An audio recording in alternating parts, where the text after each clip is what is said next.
안녕하세요, 여러분. 성공합시다. 혹시 과거에 내가 했던 거룩한 맹세나 결단 때문에 오늘 또 다른 죄를 합리화하고 있지는 않으신가요? 이 문제를 해결해야 돼 라면서 내 지혜로 발버둥 칠수록 왜 일은 더 꼬이고 부족함만 남게 될까요? 오늘 본문이 딱 알려주는데요. 한번 들어가서 지혜를 찾아내 보도록 해요. 자, 오늘은 이제 사사기의 마지막 장인 21장이에요. 20장에서 이스라엘은 거룩한 분노라는 이름으로 형제 베냐민 지파를 몰살시켰죠. 산으로 도망간 그 600명만 남았잖아요. 이제 21장에서는 그들이 저지른 일에 대해서 이제 좀 정신을 차리고 직면하게 돼요.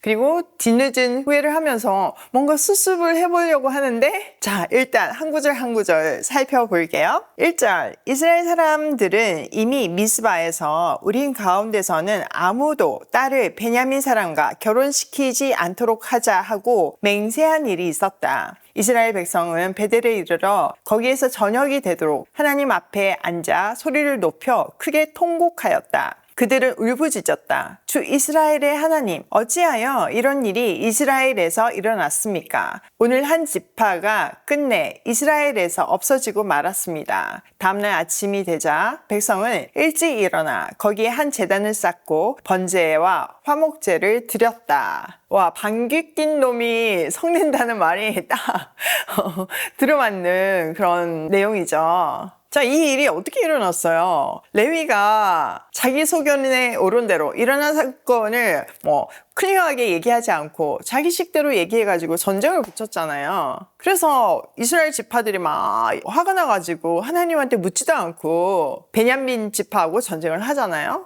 또 베냐민도 잘한 게 없어요. 지금 잘못한 사람 내놓으라고 했는데 안 내놓고 우리도 할 수 있어 이러면서 같이 싸움을 하잖아요. 그래서 하나님은 양쪽 다 심판하세요. 특별히 이제 베냐민 지파는 600명만 남고 이제 다 죽은 거죠. 그런 상황에서 아니 하나님 왜 이런 일이 이스라엘에서 일어났습니까? 이게 정말 일어날 수 있는 일입니까? 이렇게 오히려 하나님한테 이 잘못을 떠넘기고 있는 거예요. 그러니까 좀 더 이해를 돕자면 우리가 자녀가 뭔가 잘못 판단을 하고 뭔가를 계속 해달라고 하잖아요. 이제 자식이 이기는 부모 없다고 허락해주는 경우가 있잖아요. 근데 그 일에 동의해서 해주는 것이 아니라 말리다가 말을 안 들으니까 그래 네 마음대로 해라 이렇게 하는 경우 있죠. 근데 진짜 자기 마음대로 했는데 결론적으로 부모의 어떤 우려대로 나쁜 결말을 맞았어요. 그때 그 자녀가 와가지고 아니 엄마 그때 나 좀 말리지 제대로 말렸으면 내가 이런 일이 없잖아 이런 식으로 하는 거나 동일한 내용이에요. 그 느낌 확 오시죠? 자, 그러면서 이제 이스라엘이 한 지파가 없어진다는 거는 엄청난 일이고 이게 너무 가슴 아픈 일이고 또 시간이 지나니까 이 미움보다는 이렇게 좀 안타까움이 큰 거예요. 그래서 하나님 앞에서 이렇게 울면서 항변을 하고 또 다음날 아침에 일찍 일어나서 제단을 쌓고 번제와 화목제를 드렸어요. 그런데 이 앞에 1절을 보면요. 이스라엘 백성은 미스바에서 이제 베냐민 자손하고는 우린 절대로 결혼 없다. 우리 딸들을 절대로 베냐민 사람들하고 결혼시키지 않겠다. 이렇게 맹세한 일이 있다고 얘기해요. 여기서부터 또 일이 시작이 되거든요. 자, 그 사실을 염두에 두시고 이제 앞으로 내용을 봐야 돼요. 그리고 우리가 꼭 기억해야 하는 것은 지금 이들이 비록 안타까워서 울고는 있지만 이 울음은요 자신들의 죄, 동족을 다 학살시켰잖아요. 여기에 대한 회개가 아니에요. 그들은 죄 때문에 우는 것이 아니라 죄의 결과 한 지파가 사라진 거에 대해서 울고 있어요. 그리고 그들은 아까 우리가 1절에서 본 그 맹세가 좀 섣불렀다. 지금 생각해보니까 잘못됐다. 이렇게 하면서 취소해달라고 하나님한테 기도하는 것이 아니라 그 맹세는 지키면서 동시에 문제를 해결할 방법을 자기 마음대로 또 교묘하게 생각해내고 있는 거예요. 그리고 지금 드리는 이 번제와 화목제는 20장에서 그 승리 전에 드렸던 그 예배하고는 좀 달라요. 그때는 뭔가 좀 회개하고 하나님 붙들고 싶은 마음이 있었는데 지금 이 예배는요 문제 해결을 위한 종교적인 행위일 뿐 돌이킴이 없어요. 자, 한번 어떻게 그 사건을 펼쳐나가나 볼게요. 5절. 그런 다음에 이스라엘 자손은 이스라엘 모든 지파 가운데서 어느 지파가 주님 앞에 모인 그 총회에 참석하지 않았는지 알아보았다. 누구든지 미스바에 올라와서 주님 앞에 나오지 않으면 죽이기로 굳게 맹세하였기 때문이다. 이스라엘 자손은 그들의 동기 베냐민 자손에 대하여 측은한 마음이 생겨서 오늘 이스라엘에서 지파 하나가 없어져 버렸다. 우리 스스로가 이미 우리 딸을 그들과는 결혼시키지 않기로 주님께 맹세하였으니 우리가 어떻게 해야 그 살아남은 사람들에게 아내를 구해줄 수 있겠는가 하고 걱정하였다. 자, 앞에서 우리가 살펴본 대로 이스라엘은요, 베냐민 지파에게 딸을 주지 않겠다고 맹세했다고 했잖아요. 그 맹세가 잘못됐음에도 불구하고 그 맹세는 계속 지키고 싶은 거예요. 그러면서 또 다른 맹세를 하나 기억해내요. 바로 그 전쟁 전에 모든 이스라엘은 미스바에 모여라 이랬는데 그때 나오지 않은 사람들이 있었거든요. 그 사람들은 반드시 죽일 것이다 하면서 그 자리에서 맹세했던 것을 떠올려요. 아니 지금 자기네들이 너무 섣불리 한 지파를 없앤 거에 대해서 너무 안타까워하면서 그 문제를 해결하기 위해서 자기네들이 했던 그 잘못된 결정을 위해서 맹세했던 그것들을 떠올려서 이 문제를 풀려는데 적용을 시키려고 하니까 뭐 이게 문제가 해결이 되겠어요? 지금 그들이 뭘 해야 하나요? 네, 맞아요. 하나님의 뜻을 묻고 은혜를 구해야 되잖아요. 근데 그 중요한 것은 하지 않고 자신들이 만든 맹세와 규칙 안에서 해결책을 찾고 있어요. 이 모습은 자기 소견에 오른 대로 행하는 인간 중심의 신앙의 극치를 보여주고 있는 거죠. 그들은요, 자신들이 만들어낸 규범이 하나님의 긍휼과 생명의 법보다 더 중요하다고 여기고 있었어요. 여러분, 죄가 세상에 어떻게 들어왔나요? 네, 하나님이 선악과를 따먹지 말라고 했잖아요. 그 선악과를 따먹지 않는 것이 내가 너희를 지었다, 이걸 고백하는 거. 그러니까 하나님이 내 인생의 주인이십니다, 왕이십니다,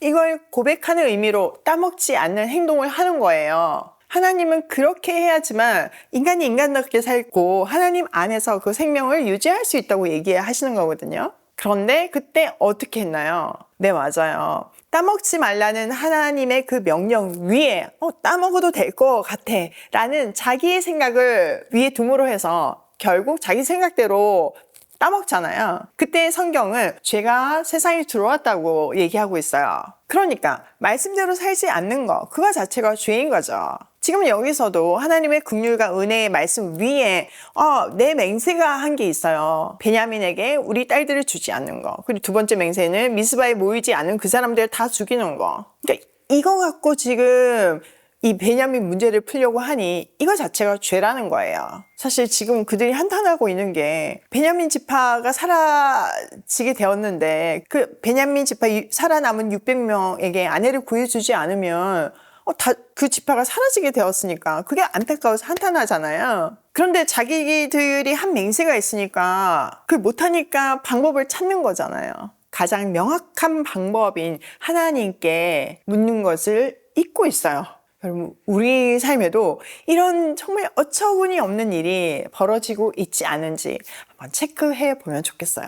자, 이렇게 자기들의 맹세를 깨지 않으면서 베냐민 지파 600명에게 아내를 얻어주려고 하니까 코미디 같은 일들이 벌어지고 있어요. 그들이 생각해낸 묘책 한번 볼게요. 8절. 그래서 그들은 이스라엘 지파 가운데 어느 지파가 미스바를 올라오지 않았는지, 주님 앞에 나오지 않았는지를 살펴보았다. 그러자 길앗의 야베스에서는 한 사람도 진으로 오지 않고 이 총회에도 참석하지 않은 사실이 드러났다. 그들이 백성을 일일이 살펴보니 정말 길앗의 야베스 주민은 한 사람도 없었다. 그래서 회중은 가장 용감한 군인 12,000명을 그리로 보내면서 명령하였다. 너희는 가서 길앗의 야베스 주민을 여자나 어린아이나 할 것 없이 칼로 쳐서 죽여라. 너희가 할 일은 남자들 모두 죽이고 남자와 동침한 일이 있는 여자도 모조리 죽이는 것이다. 그들은 길앗의 야베스 주민 가운데서 아직 남자와 한 번도 동침하지 않은 처녀 400명을 찾아내어 가나안 땅의 실로에 있는 진으로 데리고 왔다.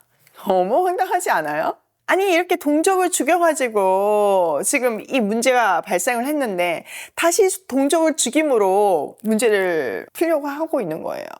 너무 안타깝죠. 그러니까 지금 이제 자기네들 맹세 중에 총에 불참한 사람을 다 죽이겠다고 한 맹세가 있는데 혹시 그 불참한 사람이 있나? 하고 찾아봤더니 길앗의 야베스 주민들이 안 온 거예요.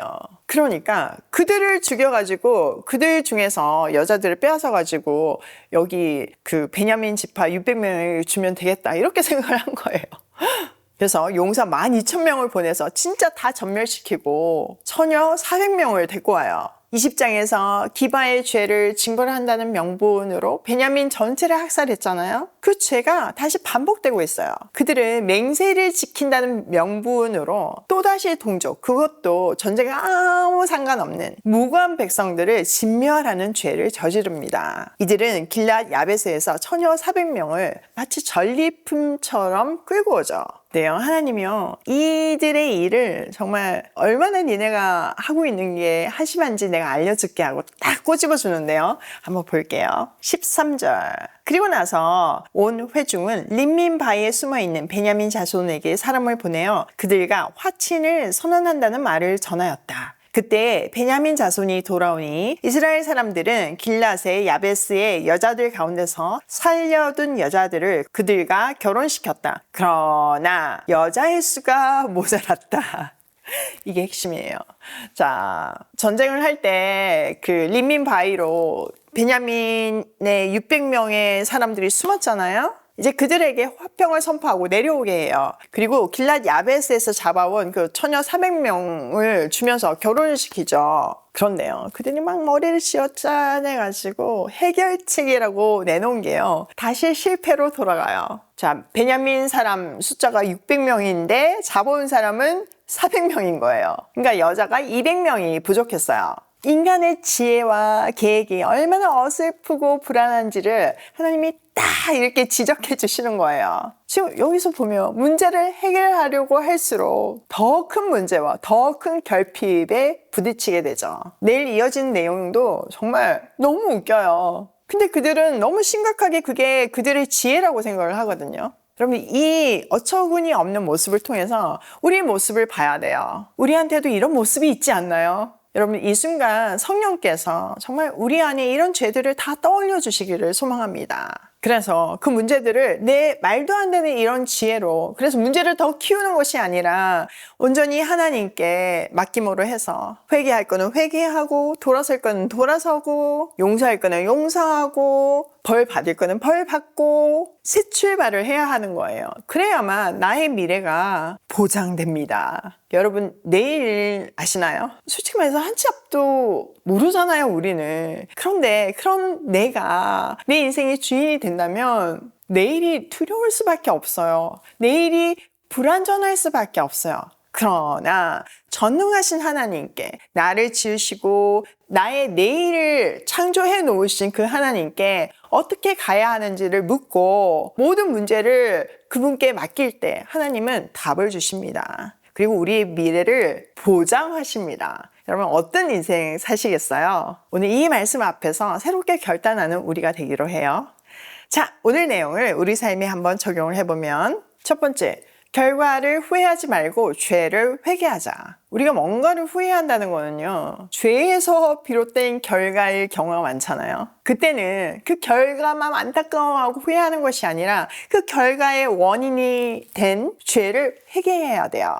우리 이제 좀 제발 지혜롭게 살았으면 좋겠어요. 두 번째, 나의 맹세에 갇히지 말자. 여러분, 약속 지키는 거 중요하죠. 내가 맹세한 거 지키는 거 중요해요. 그런데요, 그거 잘못됐는데 잘못된 거 계속하는 거, 그거 진짜 어리석은 일이에요. 나의 맹세가 하나님 말씀 위에 있지 않아요. 그러면 인생 망가집니다. 언제나 나의 맹세보다, 나의 생각보다 하나님 말씀이 위에 있고 하나님의 생각이 나를 통치하는 그런 복된 인생 살기로 해요. 세 번째, 인간의 계략은 반드시 또 다른 결핍을 낳는다. 여러분, 하나님 없이 아무리 지혜를 짜내도요, 계속 결핍이 남아요. 지금 뭐 엄청 지혜를 짜내가지고 뭐 여자 처녀 400명 잡아왔는데 200명 모자라죠. 그래서 또 이상한 일을 또 해요. 죄를 지음으로 계속 죄를 만들고 또 다른 결핍을 낳아요. 우리가 이 사실을 기억하고 절대 내 지혜로 사는 것이 아니라 하나님의 지혜로 사는 오늘 하루가 되면 좋겠습니다. 오늘도 내 소견에 옳은 대로가 아닌 하나님의 뜻대로 사는 하루가 되길 소망하며 고싱해요.